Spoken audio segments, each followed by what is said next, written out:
प्रबल शीत पई घटिछि बड़ घटना। शीत दाउरू रक्षा पाइबा पई परिवार लोक माने चुली रे निया लगाई पहुँथुबा समय रे माँ कूଳରେ थिबा एक 2 मासर शिशु असावधानता कारणरू सही चुली रे पड़ी जिबारू अति गुरुतर होईछि। एपरी अभावनीय घटना बालेश्वर जिला जलेश्वर थाना चालंती ग्राम रे घटिछि।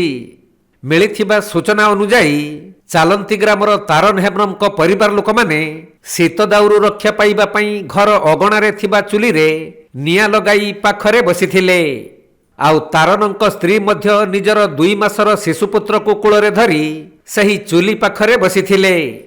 तबे असावधानता कारणरू माँ कूଳरू शिशुटी जाई चुली नियारे पड़ी जाइथिला। तेणु परिवार लोक माने तुरंत शिशुटी को चुली भितर उद्धार करी प्रथमे बस्ता मेडिकल को आनिथिले। हेले शिशुटीर अर्धाधिक शरीर अंश पुड़ी जाइथिबा कारणरू पुणी बालेश्वर मेडिकल को निया जाइथिबा जଣା पड़िछि।